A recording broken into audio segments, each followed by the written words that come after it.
platform says, defund the police, don't fund our military, open up the border, non-citizen voting.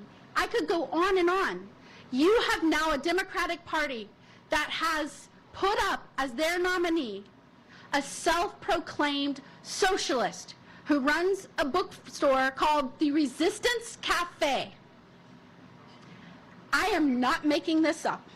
That is who the Democrats are running, because that is who they are as a party. You are also running, though, in a state, Florida has, as you well know, and a lot of people watching know, a large population of people who fled countries like Cuba and Venezuela. What is your message to them, and how are you going to appeal to them? Yeah, for sure. So I'm going to continue to work hard and go and knock on every door. I just recently joined the Democratic Socialists of America, but I'm also a union organizer. I'm a mother. I will tell you that in Angie Nixon, she's going to hit some headwinds in the state of Florida because our people do not want socialism. You have longstanding families who look at this socialism and they just think it's abject crazy because it is abject craziness. That was First Florida Senator Ashley Moody wasting no time in explaining what her socialist communist opponent stands for, Angie Nixon, and what she's all about. Then you heard Nixon avoiding answering how she'll campaign before Floridians who have fled communist Cuba and Venezuela. Byron Donalds also going after Angie Nixon. We should point out Senator Moody got more votes than both Nixon and Vindman combined. Nixon is reportedly anti-Israel, has communist positions, abolish the police, abolish prisons, borders, and raising taxes. Joining us now, RNC Chair Joe Gruters. Joe, what's your take on this? We should point out the media is not reporting Trump has a powerful 97% success record. 252 candidates that he's backed have won, just 9 have lost.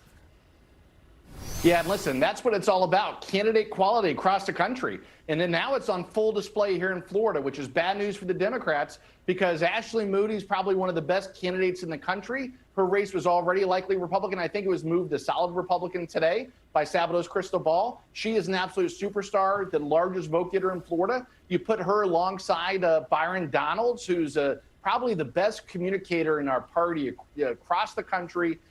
These two guys at the top of the ticket are going to crush Jolly and Nixon. I served with Nixon in the state legislature. She's a complete nut job, and believe them when they say that they want to fundamentally change the country. They do want to get rid of prisons. They want to get rid of the borders. They want full amnesty, including the 20 million illegals that came over under Biden, the murderers, the rapists. They want to give them all amnesty. They want to get rid of ICE. These guys, what this election comes down to is complete, total craziness versus common sense. All right, so and I think the voters are going to reject extremism in November. But what's and Florida's going to have a really big night. What is the Republican message? Former Speaker Kevin McCarthy told Fox News' Dana Perino this morning he's, quote, worried he's not seeing a clear midterm message from Republicans. What is the plan for why the Republicans should stay in the majority? What is the economic plan going forward? McCarthy said he's worried about states like Pennsylvania and Arizona. Where is the cohesive